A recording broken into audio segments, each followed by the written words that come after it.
ಇಲ್ಲಿ ಮಾತುಗಳು ಕೇಳಿದ್ಮೇಲೆ ಪ್ರತಿಯೊಬ್ಬರಿಗೂ ಮಂದಟ್ಟಾಗಿದೆ. ಒಂದು ಇಲ್ಲಿ 3 ವಿಚಾರದ ಬಗ್ಗೆ ನಾನು ಹೇಳ್ತೀನಿ. ನಿಮ್ಮ ಮನಸ್ಥಿತಿಗಳು ಕ್ವಶನ್ ಮಾಡ್ಕೊಂಡು ಅದಕ್ಕೆ ಆನ್ಸರ್ ಮಾಡಿ ಬೇಕಾದ್ರೆ ಇಲ್ಲಾಂದರೆ ಇದಾಗಿ.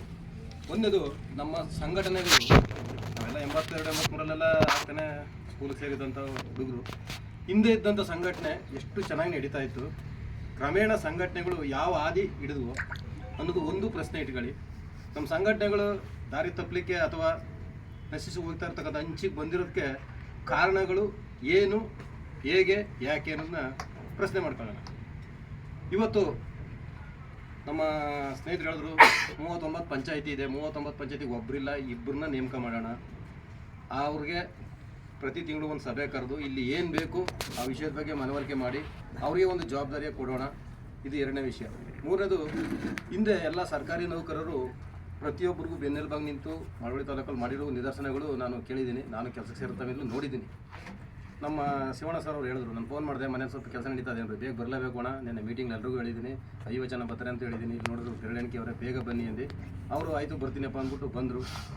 ಹಾಗಾಗಿ ಸರ್ಕಾರಿ ನೌಕರರು ಅವತ್ತಿನ ದಿನದಲ್ಲಿ ಭಾಗವಹಿಸ್ತಿದ್ದಂಥ ನೀತಿ ಇವತ್ತಿನ ಇರ್ತಕ್ಕಂಥ ಕಾನೂನು ಕಟ್ಟಳೆಗೆ ಸ್ವಲ್ಪ ಒಂದು ತೆರೆಯಲ್ಲಿ ಹಂಚಿಕೆ ಅಂತಕ್ಕಂಥ ಒಂದು ಪದ ಇದೆ, ಅವ್ರಿಗೆ ಗೋಡೆ ಇದೆ. ಈ ಸರ್ಕಾರಿ ನೌಕರರು ಇದ್ದೀವಿ, ಇಲ್ಲಿ ಕಾನೂನು ಕಟ್ಟಲೆ ಇದೆ, ಇದ್ರ ಮಧ್ಯೆ ನಮ್ಮ ಜನಾಂಗ ಇದೆ. ನಾವು ಯಾವ ಕಡೆಗೆ ಹೋಗ್ಬೇಕಾದ್ರೂ ಎಚ್ಚರಿಕೆಯಿಂದ ಹೆಜ್ಜೆ ಇಡಬೇಕು. ಆರ್ಥಿಕವಾಗಿ ನಾವು ಎಷ್ಟು ಬೇಕಾದ್ರೂ, ನಾನು ನೇರವಾಗಿ ಹೇಳ್ತೀನಿ, ಯಾರು ನಾವು ಓಪನ್ ಆಗಿ ಬೇಕಾದ್ರೆ ಆರ್ಥಿಕವಾಗಿ ಎಲ್ರಿಗೂ ಸಹಾಯಕ್ಕೆ ನಾವು ಇದ್ದೀವಿ. ತಾಲೂಕಿನಲ್ಲಿ ಇರ್ತಕ್ಕಂಥ ಎಲ್ಲ ನೌಕರರನ್ನು ಬೇಕಾದ್ರೆ ಒಂದು ಪಟ್ಟಿ ಮಾಡಿಬಿಡೋಣ. ಪ್ರತಿ ತಿಂಗಳು ಈ ಸಂಘಟನೆಗೆ ಒಬ್ಬರು ಬರೀ 500 ರೂಪಾಯಿ ಕೊಟ್ಟರೆ ಸಾಕು. ನಮ್ಗೆ ಯಾವುದೇ ರೀತಿಯಾದಂಥ ಇದು ಬೇಡ. ನಮ್ಮ ಮಾದೇವಣ್ಣವ್ರು ಹೇಳಿದ್ರು, ನನಗೆ ಮಾದೇವಣ್ಣವ್ರು ಹೊಸಬರು, ಬಟ್ ನಾನು ತುಂಬ ಚೆನ್ನಾಗಿ ನೋಡಿದ್ದೀನಿ. ಅವ್ರನ್ನ ಒಂದೇ ಸತಿ ನಾನು ಪಂಚಾಯತಿಗೆ ಒಂದು ಸೈನಕ್ಸಿಗೆ ಹೋಗಿದ್ದೆ, ಸ್ಕೂಲ್ಗೆ, ಅವಾಗ ನಾನು ನೋಡಿದೆ. ಕರೆದೆ ನಾನು ರೋಡಲ್ಲಿ ಹೋಗ್ತಿರು, ಬಣ ಯಾಕನ ಹೊಂಟಾಯ್ತಾ ಇದ್ದೀರಾ ಅಂತ. ಪ್ರತಿಯೊಬ್ಬರು 500 ರೂಪಾಯಿ ಕೊಟ್ಟರೆ ಸಾಕು, ನಮ್ಮ ಸಂಘಟನೆ ನಾವು ಅಂದ್ಕೊಂಡಿರೋಂಥ ಮೇಲ್ಮಟ್ಟಕ್ಕೆ ಹೋಯ್ತದೆ. ನೀವೆಲ್ಲ ಒಂದು ಉದಾಹರಣೆ ಹೇಳ್ತೀನಿ. ಲಿಂಗಾಯತರದು ವೀರಶೈವ ಮಹಾಸಭಾ ಅಂತ ಒಂದಿದೆ, ಮುಸ್ಲಿಮ್ಸ್ದು ಅವ್ರದ್ದೇ ಆದಂಥ ಒಂದಿದೆ. ಒಬ್ಬ ಮುಸ್ಲಿಮ್ ಒಂದು ಸ್ಕೂಟ್ ರಿಪೇರಿ ಮಾಡೋನು ಒಂದು ದಿನಕ್ಕೆ 5 ರೂಪಾಯಿ ಕೊಡ್ತಾನೆ. ಅವ್ರಿಗೆ 5 ರೂಪಾಯಿ ಕೊಡ್ತಾನೆ. ನೀವ್ಯಾರು ಗಮನಿಸಿಲ್ಲ. ಒಬ್ಬ ನೇಮ್ಸ್ ಅವ್ರೆ, ಕೇಳಿ ಹೇಳ್ತೀನಿ ಕೇಳಿ. ಹಂತವಾಗಿದೆ ಅದು. 5 ರೂಪಾಯಿಂದ ಹಿಡಿದು 50 ರೂಪಾಯಿ ಗಂಟ್ಲು ಹಂತವಾಗಿದೆ. ಅನುಕೂಲ ಇರೋರು ಕೊಡ್ತಾರೆ ಹೆಚ್ಚಾಗಿ. ಸೊ ಅದು ಎಲ್ಲಿಗೆ ಹೋಗ್ತದೆ ಹಣ? ಅವ್ರ ಸಂಘಕ್ಕೆ ಫಂಡ್ ಹೋಯ್ತದೆ, ಮಸೀದಿಗೆ. ಅವರು ಯಾರಿಗೆ ಬೇಕು ಕರೆ, ಅವನ್ನ ಲೋಕೇಶ್ನ ಕೆಲಸ ಇಲ್ವಾ, ಅವ್ನಿಗೊಂದು ಅಂಗಡಿ ಇಟ್ಕೊಡು, ಆಗ ಅವ್ನಿಗೊಂದು ಗುಜರಿ ಅಂಗಡಿ ಮಾಡಿಕೊಡು, ನೀನು ಸಂಪಾದನೆ ಕಟ್ಟಪ್ಪ ಅಂತ ಒಂದು ವ್ಯವಸ್ಥೆ ಮಾಡ್ತಾ ಇದ್ದಾರೆ. ಅದೇ ನೀವು ನಮ್ಮ ವೀರಶೈವ ಮಹಾಸಭೆಗೆ ಬನ್ನಿ, ಅವರು ಹಸು ಲೋನ್ ಕೊಡ್ತಾರೆ. ಅವ್ರಿಗೆ ಅಂಗಡಿ ಇಟ್ಕೊಳಕ್ಕೆ ಅವರು ಆಟ ತಗೋತೀಯಪ್ಪ, ನೀನೇನು ಮಾಡ್ತೀಯ ಅಂತಕ್ಕಂಥದ್ದು ಒಂದನ್ನು ಮಾಡ್ತಾರೆ. ನಮ್ಮಲ್ಲಿ ಆ ಕೆಲಸ ಆಗ್ತಾ ಇಲ್ಲ. ನಾನು ತುಂಬ ಯೋಚನೆ ಮಾಡಿದ್ದೀನಿ, ಎಲ್ರಿಗೂ ಹೇಳ್ತಾ ಇರ್ತೀನಿ. ಪ್ರತಿಯೊಂದು ಊರ್ಲಿ ಒಂದು ಹುಡುಗ ಯಾವ್ದಾರು ಡಾಕ್ಟರ್ ಓದ್ತಾನ, ಇಂಜಿನಿಯರ್ ಓದ್ತಾನ, ತುಂಬ ಕಡು ಬಡವರು ಅವ್ರು, ಇವತ್ತು ಕಷ್ಟಪಟ್ಟು ಓದ್ಸೋಕೆ ಆಗದೇ ಇರೋರು ಅವ್ರೆ. ಅಂಥವ್ರನ್ನ ಬೇಕಾದ್ರೆ ಗುರ್ತಿಸೋಣ. ನಮ್ಮ ಕಡೆಯಿಂದ ಏನು ಸಹಾಯ ಆದ್ದು ನೌಕರರೇ. ಯಾಕೆಂದ್ರೆ ನಮ್ಮ ಲೋಕೇಶ್ ಹೇಳಿದ್ರು, ನಮ್ಮ ಮದುವೆ ಹೇಳ್ದಂಗೆ ಪಾಪ ಅವ್ರಿಗೆ ಕಷ್ಟ ಇರ್ತದೆ. ಈಗ ಹುಡುಗರು ದಿಕ್ತಪ್ತವ್ರು ಯಾವ್ದಕ್ಕಪ್ಪ ಅಂದರೆ ಮನೇಲಿ ಓದ್ಸೋವ್ರೆ, ತಂದೆ ತಾಯಿಗೆ ಆದಾಯ ಇಲ್ಲ, ಈಗ ಬರಗಾಲ ಬೇರೆ ಅದೇ, ಹಂತವಾಗಿ ಏನಾಗ್ತದೆ, ಕ್ಷೀಣಿಸ್ತಾ ಇದೆ. ಇವೆಲ್ಲ ಇರೋ ಹುಡುಗರು ಏನು ಮಾಡ್ತಾರೆ, ಯಾರು ಏನು ಕೇಳಿದ್ರೆ ಅಲ್ಲಿ ಹೋಯ್ತಾರೆ. ಅದು ಒಳ್ಳೆ ಕೆಲಸವೋ ಕೆಟ್ಟ ಕೆಲಸವೋ ಗೊತ್ತಿಲ್ಲ. ಇವತ್ತು ಏನು ದುಡ್ಡು ಸಿಗ್ತದೆ, ಇವತ್ತು ಏನೋ ಒಂದು ಕೊಡ್ತಾರೆ, ಅದನ್ನ ಅವ್ರು ಮಾಡ್ತಾರೆ. ಊರಲ್ಲಿ ತಿರುಗಾಡ್ಕೊಂಡು ನಿಂತವ್ರೆ. ನೀನು ಕರೆದು ನಿಂತಕ್ಕೆ ಬರ್ತಾರೆ, ನಾನು ಕರೆದು ನಂತಕ್ಕೆ ಬರ್ತಾರೆ. ಅವ್ರಿಗೆ ಮೊದಲನೇದಾಗಿ ತಂದೆ ತಾಯಿಗಳಿಂದ ತಿಳುವಳಿಕೆ ಆಗಿರ್ಬೋದು, ಮಾರ್ಗದರ್ಶನ ಇಲ್ಲೇ ಇರ್ಬೋದು. ಎರಡು, ಅವ್ರು ಓದೋದ ಬಳಸ್ಕೋದೇ ಇರ್ಬೋದು, ಅವ್ರಿಗೆ ಸರಿಯಾದಂಥ ಒಂದು ಜವಾಬ್ದಾರಿ ಗೊತ್ತಿಲ್ಲದೆ ಇರ್ಬೋದು. ಇವೆಲ್ಲ ಕಾರಣಗಳು ನಾನು ಟೀಚರಾಗಿ ಗಮನಿಸ್ತಾ ಇದ್ದೀನಿ. ಹೇಳಕ್ಕೆ ಹೋದಾಗ ನಮಗೆ ತಿರುಗಿ ಬೀಳ್ತಾರೆ ಅವ್ರು ಏಕದಮ್ ಫಸ್ಟ್, ಎಲ್ಲ ತಿಳ್ಕೊಬಿಟ್ಟಿದೆ, ನಿನಗೆ ಮಾತಾಡೋಕೆ ಗೊತ್ತೇ ನೀವು ಅಂತಕ್ಕಂಥ ಒಂದು ಮಾತನ್ನು ನಾನು ಕೇಳಿದ್ದೀನಿ. ಸೊ ಇದಕ್ಕೆ ಹಂತವಾಗಿ ಏಕದಮ್ ಏನು ಬೇಡ. ನಮ್ಮ ಇವ್ರು ಹೇಳಿದ್ರು, ಲೋಕೇಶ್ ಹೇಳಿದ್ರು, ಆರ್ಥಿಕವಾಗಿ ಸಹಾಯಕ್ಕೆ ಬೇಕು ಅಂದರೆ ನೌಕರರು ಸಹಾಯ ಮಾಡೋಕ್ಕೆ ಸಾಲ ಕಲಿಸಿದ್ರವ್ರೆ, ನಾನು ಗಮನಿಸಿದ್ದೀನಿ. ಆವಾಗ ಅವ್ರನ್ನ ಬೆನ್ನೆಲುಬಾಗಿ, ನಮ್ಮ ಶಿವಣ್ಣ ಹೇಳ್ದಂಗೆ ಬೆನ್ನೆಲುಬಾಗಿ, ನೀವು ಏನೇ ಕಾರ್ಯಕ್ರಮ ಮಾಡಿದ್ರೆ ನಿಮ್ಗೆ ಹಿಂದ್ಗಡೆ ಇರ್ತೀವಿ ನಾವು. ಆರ್ಥಿಕ ಸಹಾಯ ಬೇಕಾ, ಖಂಡಿತ ಮಾಡೋಣ. ನಾನು ಓಪನ್ ಆಗಿ ಹೇಳ್ತೀನಿ, ನಮ್ಮ ಕೈಲಿ ಎಷ್ಟು ಸಾಧ್ಯ ಅಷ್ಟನ್ನು ನಾವು ಮಾಡ್ತೀವಿ.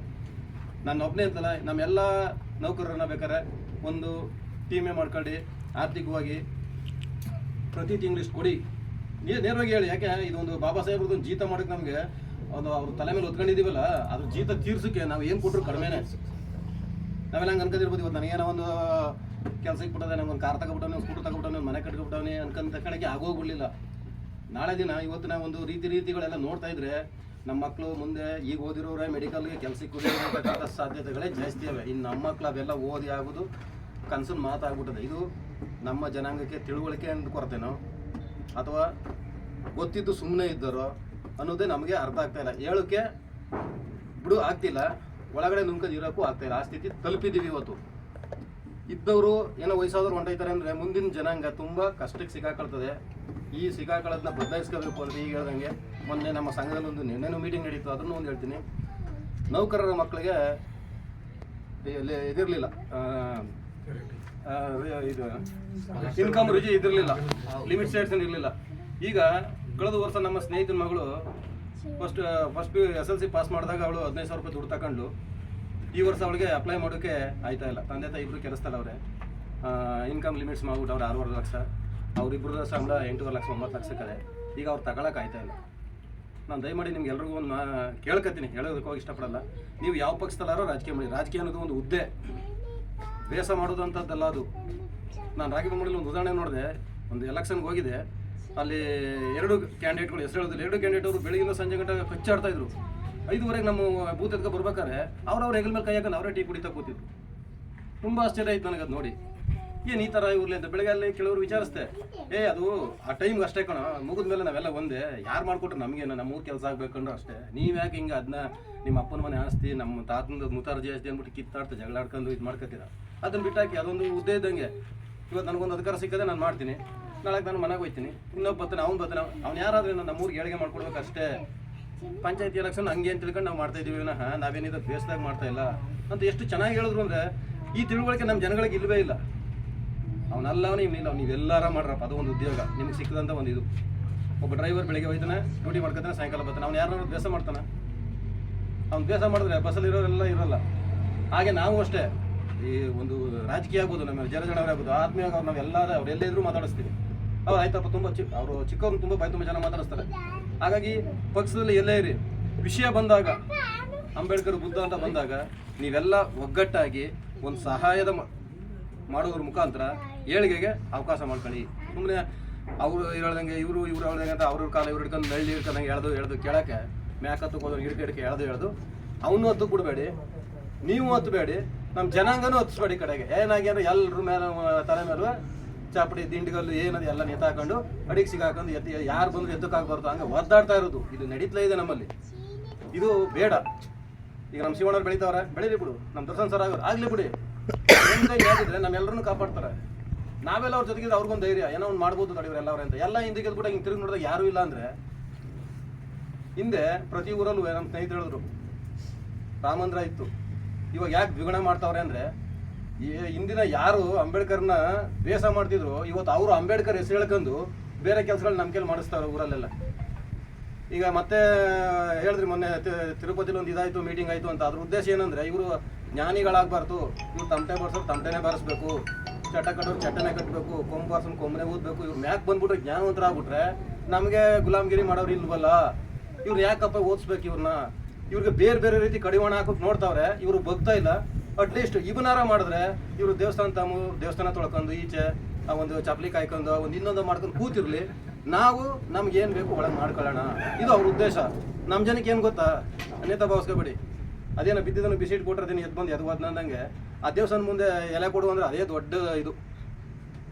ಯಾರೋ ಹೇಳಿ ಅದೇ ಕೆಲಸ ಮಾಡಿ ಬರಂದ್ರೆ ಏನು ಅದಕ್ಕೂ ಕಲ್ಲಾಕ್ಬಿಟ್ಟೆ ನೀನು? ಪಂಚಾಯತಿಲಿ ಬೀಗ ತೆಗೆದ್ಬಿಟ್ಟು ಬೀಗ ಹಾಕೋರು ಬಂದಾಗ ಕೈ ಕಾಲು ಕಟ್ಕೊಂಡು ನಿಂತ್ಕೊಂಡ್ರೆ ಅದೇ ದೊಡ್ಡ ಜವಾಬ್ದಾರಿ. ಏನೋ ನನಗೆ ವಹಿಸ್ಬಿಟ್ರು ಅನ್ನೋ ಒಂದು ಮನಸ್ಥಿತಿಲಿ ಇರ್ತಕ್ಕಂಥ ಇವ್ರಿಗೆ ಅಧಿಕಾರದವೇ ಆಗಲಿ ಇನ್ನೊಂದು ಮುಂದ್ಗಡೆ ಇರ್ತಕ್ಕಂಥದ್ದು ಗೊತ್ತೇ ಇಲ್ಲ. ಮೊನ್ನೆ ನಮ್ಮ ಯಾರೋ ಇಲ್ಲಿ ಗಣರಾಜ್ಯೋತ್ಸವ ದಿನ ಇದು ಸಂವಿಧಾನ ದಿನಾಚರಣೆ ದಿನ ಅವರು ಬಿಪಿನ್ ನಾಗರಾಜ್ ಚೆನ್ನಾಗಿ ಹೇಳ್ತಾ ಇದ್ರು, ನಮ್ಮಪ್ಪ ಯಾಕೆ ಗೀತ ಮಾಡ್ತಾನೆ ಅಂದ್ರೆ ನಂಗೆ ಗೊತ್ತಿಲ್ಲ ನಮಗೆ, ನಮ್ಮಪ್ಪ ಮಾಡ್ತಿದ್ನ, ನೀ ಯಾಕೆ ಮಾಡ್ತಿದ್ದೆ, ನಮ್ಮಪ್ಪನ ಮಾಡ್ತಿದ್ದ ಅದಕ್ಕೆ ನಾನು ಮಾಡ್ತಾನೆ ಅಂತ. ಇವರು ಅದನ್ನ ಈಗ ಏನು ಮಾಡವ್ರೆ, ನಮ್ಮ ಎಜುಕೇಷನ್ ಸಿಸ್ಟಮಲ್ಲಿ ತತ್ತವ್ರೆ. ಅದು ನಮಗೆ ಅರ್ಥ ಆಗ್ತಾ ಇಲ್ಲ. NEP ಅಂದ್ರೆ ಏನೋ ಹೊಸ ಪಾಲಿಸಿ ಅಂತಲ್ಲ, ಯಾರು ಏನು ಕೆಲಸ ಮಾಡ್ತಾ ಇದ್ದೀರಿ ಅದನ್ನೇ ಮಾಡಿ ಅಂತ ಟ್ರೈನಿಂಗ್ ಕೊಡ್ತಾ ಇದ್ದಾರೆ ಅಷ್ಟೇ. ಕುಂಬಾರದ ಮಗ ಮಡಕೆ ಮಾಡೋದನ್ನೇ ಕಲಿಬೇಕು, ಆಚಾರ್ಯ ಮಗ ಆಚಾರ್ಯನೇ ಮಾಡಬೇಕು, ಬ್ರಾಹ್ಮಣರ ಮಗ ಓದಬೇಕು, ಫಾರಿನ್ಗೆ ಹೋಗ್ಬೇಕು, ಒಲೆ ಮದಗರ ಮಕ್ಕಳು ತಮಟೆ ಬಡಿಬೇಕು, ಹೆಣ ಹೊರಬೇಕು, ಮನೇಲೆ ಕೂತಿರ್ಬೇಕು, ಕೊಟ್ಟಷ್ಟು ಇಸ್ಕೊಂಡು. ಇದು ಅವರ ಉದ್ದೇಶ. ಹಾಗಾಗಿ ಇವುಗಳ ಬದಲಾವಣೆಗೆ ನಮ್ಮಿಂದ ಮಾತ್ರ. ಮೈಸೂರು ಡಿ ಸಿ ಆಗಿದ್ರು MR ರವಿ, ಚಾಮರಾಜನಗರ DC ಆಗಿದ್ರು MR ರವಿ ಅಂದ್ಬಿಟ್ಟು ಅವರೊಂದು ಪುಸ್ತಕ ಬರೆದವ್ರೆ, ನಮ್ಮ ಉದ್ಧಾರ ನಮ್ಮಿಂದಲೇ ಅಂತ ಒಂದು ಪುಸ್ತಕ ಬರೆದವ್ರೆ. ನನ್ನ ಹತ್ರ ಆಯ್ತದೆ, ತುಂಬ ಚೆನ್ನಾಗಿ ಇದು ಮಾಡೋರು. ಅವರು ಮೈಸೂರು ಅರಮನೆಗೆ ಇದಾಗಿದ್ರು. ಅದ್ರಲ್ಲಿ ತುಂಬ ಚೆನ್ನಾಗಿ ಬರೆದವ್ರೆ. ನಿಮ್ಗೆ ಯಾರನ್ನು ನಂಬುದ್ರೂ ನಿಮ್ಮನ್ನ ಉದ್ಧಾರ ಅಂತೂ ಮಾಡಲ್ಲ, ನಿಮ್ಮ ಹೆಸರು ಹೇಳ್ತಾರೆ ಅಷ್ಟೇ, ಆದ್ರೂ ಒಬ್ಬರು ನಿಮ್ಮನ್ನು ಉದ್ಧಾರ ಮಾಡಲ್ಲ. ಅವರು ಉದ್ಧಾರ ಆಯ್ತಾ ಇರ್ತಾರೆ, ಹೆಸರು ಮಾತ್ರ ನಿಮ್ದು ಹೇಳ್ತಾ ಇರ್ತಾರೆ ಅಂತ. ಇವತ್ತಿನ ಎಲ್ಲ ಕೆಲಸಗಳು ಹಂಗೆ ನಡೀತಿರೋದಂಗೆ ಹೆಸರು ಮಾತ್ರ ಪೇಪರ್ಲಿ ದೀನ ದಲಿತರ ಉದ್ಧಾರಕ್ಕಾಗಿ 501 ಕೋಟಿ ಬಿಡುಗಡೆ, 1000 ಕೋಟಿ ಬಿಡುಗಡೆ ಅಂತ ಅವ್ರಿಗೆ ಸಿಗ್ತಾ ಇರೋದು ₹1 ಇಲ್ಲ. ಹಾಗಾಗಿ ಜ್ಞಾನವಂತರಾಗಬೇಕು, ತಿಳುವಳ್ಕೊಂತರಾಗಬೇಕು. ನಮ್ಮ ಲೋಕೇಶ್ ಮತ್ತು ನಮ್ಮ ಮಾಧವಣ್ಣ ಹೇಳ್ದಂಗೆ ಅಫಿಷಿಯಲ್ಗಳು ಸಹಾಯ ಮಾಡ್ತಾರೆ, ಆದರೆ ಅವ್ರಿಗೆ ಒಂದು ಕಡಿವಾಣ ಇದೆ, ಆ ಕಡಿವಾಣದಲ್ಲೇ ಇರ್ತಾರೆ. ನೀವು ಮುಂದೆ ಇರಿ, ನಾವು ಹಿಂದೆ ಇರ್ತೀವಿ, ನಿಮ್ಗೆ ಏನು ಬೇಕು, ಯಾವ ರೀತಿ ಸಪೋರ್ಟ್ ಬೇಕು ಅದನ್ನು ಮಾಡೋಣ. ಒಂದು ಅಭಿಯಾನ ಮಾಡಿ ಎಲ್ಲ ತಾಲೂಕಲ್ಲಿ ಇರ್ತಕ್ಕಂಥ ಹಣ ನಿರ್ವಹಣೆನ ಸ್ವಲ್ಪ ಎಚ್ಚರಿಕೆಯಿಂದ ಮಾಡಿ. ಯಾಕೆ ಅಂದರೆ ನಮ್ಮ ಸಂಘಗಳು ವಿಫಲ ಆಗ್ತಾ ಇರ್ತಕ್ಕಂಥದ್ದೇ ಒಂದು ಈ ನಾಯಕತ್ವ ವಹಿಸಿರೋರ ಒಂದು ನಡೆ ನುಡಿಯಿಂದ ಅಂತಕ್ಕಂಥದ್ದು ಒಂದು ವಿದ್ಯಮಾನ ಬರ್ತಾ ಇದೆ, ದಿನ ಬರ್ತಾ ಇದೆ. ಅದು ಬೇರೆ ರೀತಿಗೆ ಹೋಗೋದು ಬೇಡ ಸರ್. ಕರೆಕ್ಟ್ ನೀವು ಹೇಳಿದ್ದು ಆಯ್ತಾ? ಅದನ್ನ ಯಾತಕ್ಕೆ ನಾ ಹೇಳ್ತಾ ಚಿಕ್ಕವನಾಗಿ ಹೇಳ್ತಾ ಇರೋದು, ಯಾಕೆಂದ್ರೆ ಹಿಂದೆ ಆಗೋಗಿರೋದನ್ನ ಬಿಟ್ಬಿಡಿ, ಹಿಂದೆ ಏನೋ ಕರಪ್ಷನ್ಗಳು ಆಗೋದು ಬೇಡಿ. ಮುಂದಕ್ಕೆ ಇವತ್ತು ಏನು ಕೆಲಸ ಆಗಬೇಕು, ಇವ್ ಮಕಾಮಿ ಹೆಂಗೆ ಅಂದ್ಬಿಟ್ರು, ಅರುಣ್ ಹಿಂಗೆ ಅಂದ್ಬಿಟ್ಟ, ಇನ್ನೊಬ್ರು ಬಿಟ್ಬಿಡಿ, ಅದನ್ನೆಲ್ಲ ಬಿಟ್ಬಿಡಿ. ಮಕಾಮಿ ಗೊತ್ತಿದ್ದು ಮಾಡೋರೆ, ಅವ್ರಿಗೆ ಆಗ ಆ ದಿನಕ್ಕೆ ಸಪೋರ್ಟ್ ಮಾಡಿ, ಅವ್ರಿಗೆ ನಮ್ಮ ಜನ ಮಾಡ್ತಾರೆ ಮಾಡಿ, ಅವ್ರ ಹಿಂದೆ ನಡ್ರಿ ಹೋಗಿ. ಒಟ್ಟು ಸಮುದಾಯಕ್ಕೆ ಒಂದು ಒಳ್ಳೇದಾಗಬೇಕು. ದರ್ಶನ್ ಸರ್ ಬಂದವ್ರೆ, ಅವ್ರಿಗೊಂದು ಸಾಗ್ಬಿಟ್ಟು ನಿಂತ್ಕೋಬೇಕು ಅಂತಕ್ಕಂಥದ್ದು ನಮ್ಮ ಒಂದು ಆಸೆ. ನನ್ನ ಪಾಪ ಅವರು ಇದಕ್ಕೆ ಕರ್ಕೋದಾಗ ನಾನು ಅವ್ರಿಗೆ ಪ್ರತಿ ಸತಿ ಊಟಕ್ಕೆ ಹೋದಾಗಲೆಲ್ಲ ಅವ್ರು ಹೇಳ್ತಾ ಇದ್ರು, ಹೈದರಾಬಾದಲ್ಲಿ ಹೇಳ್ತಾ ಇದ್ರು, ಸರ್ ಹಿಂಗೆ ಅಂತ ಆಯಿತು ಸರ್, ನಿಮ್ಗೆ ಏನು ಬೇಕೋ ತಾಲೂಕಲ್ಲೇ ನಾವು ಇರ್ತೀವಿ, ಬನ್ನಿ ಸರ್ ಅಂತೆಲ್ಲ ಅವ್ರು ಹೇಳ್ತಾರೆ. ಕೃಷ್ಣಾಪುರ ಅಂತಾರೆ, ಏನು ಇಷ್ಟು ಚೆನ್ನಾಗಿ ಮಾತಾಡ್ತಿರ್ತೀವಿ ಮತ್ತು ಒಂದು ತಿಂಡಿ ತಿಂದ ನಾನು ಕರೆದು ಹೇಳ್ತಾ ಇದ್ರು. ನಮ್ಮಲ್ಲಿ 50 ಜನ ಒಂದು ಸಮಾನ ಮನಸ್ಕರ ವೇದಿಕೆ ಅಂತ ಮಾಡ್ಕೊಂಡಿದ್ದೀವಿ. ಪ್ರತಿ ವರ್ಷ SLC ಮಕ್ಕಳಿಗೆ, PUC ಮಕ್ಕಳಿಗೆ ಮನೆಗೆ ಹೋಗಿ ನಮ್ಮ ಹೊಲೆಯರ ಮಕ್ಕಳಿಗೆ, ಬಲಗೈ ಮಕ್ಕಳಿಗೆ, ಎಡೆ ಮಕ್ಕಳೇ ಆಗಿರ್ಬೋದು, ಅವ್ರಿಗೆ ಪೇರೆಂಟ್ಸ್ ಕರೆದು ಒಂದು ಸನ್ಮಾನ ಮಾಡಿ ಮಕ್ಕಳನ್ನ ಇದು ಮಾಡ್ತಾ ಇದ್ದೀವಿ. ಪ್ರತಿ ತಿಂಗಳು ನಾವು ಒಂದು ಸಭೆ ಸೇರಿ ನಮ್ಮ ಸಣ್ಣ ಪುಟ್ಟ ಆಗುವಂಥ ಕರ್ತವ್ಯಕ್ಕೆ ನಾವು ಇದು ಮಾಡ್ತಾ ಇದ್ದೀವಿ. ಶಿವಣ್ಣವರು ಅವರೇ ಇಲ್ಲಿ ಇನ್ನೊಬ್ರು ಶಿವಣ್ಣವರು ಅವರೇ ಕೇಳ್ಕೊಳ್ಬೇಕಾರೆ ನಮಗಿಲ್ಗೂ ಕೆಲವರು ಬರ್ತಾ ಇದ್ವಿ. ನಾವು ಆರಂಭದಲ್ಲಿ 1-2 ಸತಿ ಜನರೆಲ್ಲ ಫೋನ್ ಮಾಡಿದ್ರು, ಬೆಲ್ದಾನೆಲ್ಲ ಮಾಡಿಸಿದ್ವಿ, ಬನ್ನಿ ಅಂದರು. ಇಲ್ಲಿ 1-2-3 ಕೊರತೆಯಿಂದಾಗಿ ಸ್ವಲ್ಪ ಇದರಿಂದಾಗಿ ನಾವು ಬರೋಕ್ಕಾಗಲಿಲ್ಲ. ಇನ್ನು ಮುಂದೆ ಅಷ್ಟೇ ಇವತ್ತಿಂದನೇ ಎಲ್ಲ ಸೇರಿ ಆರಂಭಿಸೋಣ. ಆರ್ಥಿಕ ರೀತಿಯಲ್ಲೂ ಅಷ್ಟೇ ಹೇಳಿದ್ನೆಲ್ಲ ಹಂಗೆ ಒಂದು ಅಭಿಯಾನ ಮಾಡಿ ಒಂದು ಉತ್ತಮವಾದಂಥವ್ರನ್ನ ಯಾರು ಅಂತ ಹೇಳಿ ನಿರ್ವಹಣೆ ಮಾಡ್ತಕ್ಕಂಥವ್ರನ್ನ ಜೊತೆ ಸೇರಿಸ್ಕೊಂಡು ಆರ್ಥಿಕವಾಗಿ ಸಪೋರ್ಟ್ ಮಾಡೋದನ್ನು ಬಳಸ್ಕೊಂಡು ಸಂಘಟನೆ ಅನ್ನೋ ಹೆಸರಿನಲ್ಲಿ ಉತ್ತಮವಾದ ಕೆಲಸಗಳನ್ನು ಮಾಡೋಣ. ಹಿಂದೆ ಆಗಿರೋದನ್ನೆಲ್ಲ ಕಹಿ ಘಟನೆಗಳ ಇವತ್ತಿಗೆ ಬಿಟ್ಬಿಡಿ. ಅವ್ರು ಸರಿಯಿಲ್ಲ, ಇವ್ರು ಸರಿಯಿಲ್ಲ ಅನ್ನೋದು ಬೇಡ, ಯಾರು ಸರಿಯಿಲ್ಲ ಅನ್ನೋದೇ ಬೇಡ. ನಾವು ಕರೆಕ್ಟಾಗಿದ್ದೀವಿ ಇವತ್ತಿಂದ ಅಂತ ನಮ್ಮ ಮನಸ್ಸಲ್ಲಿ ನಾವೇ ತಿಳ್ಕೊಂಡು ಈ DSS ಅನ್ನೋದೇ ಆಗಲಿ, ಈ ವಲಯ ಅನ್ನೋದೇ ಆಗಲಿ, ಇನ್ನೊಂದೇ ಆಗಲಿ ಯಾತಕ್ಕೆ ವಿಫಲ ಆಯಿತು ಅನ್ನೋದು ಬೇಡ. ಆಗೋಗಿರೋದನ್ನ ಮರೆಯೋಣ. ಮುಂದೆ ನೋಡಿದವರು ಏನೋ ಇವ್ರು ಮಾಡ್ತಾವ್ರೆ, ಇವ್ರು ಹಿಂಗೆ ಆಗ್ತದೆ ಅಂತಕ್ಕಂಥದ್ದು ಒಂದು ಅವ್ರಿಗೆ ಬೆಚ್ಚರಿಕೆ ಬರುವ ರೀತಿ ಕೆಲಸ ಮಾಡೋದನ್ನ ಮಾಡಿ ತೋರಿಸ್ಕೊಡ್ಲಿ. ಅದಕ್ಕೆ ನಾವು ಬೆನ್ನೆಲುಬಾಗಿ ದರ್ಶನ್ ಸರ್ ಅವರಿಗೆ ನಿಂತ್ಕೊಳ್ಳೋಣ ಅಂತ ಹೇಳ್ತಾ, ನಾವು ಸರ್ಕಾರಿ ನೌಕರರು ಬೆಂಬಲ ಕೊಡೋಣ ಅಂತ ಹೇಳ್ತಾ ನಾನು ನನ್ನ ಮಾತನ್ನು ಮುಗಿಸ್ತೀನಿ. ಜೈ ಭೀಮ್.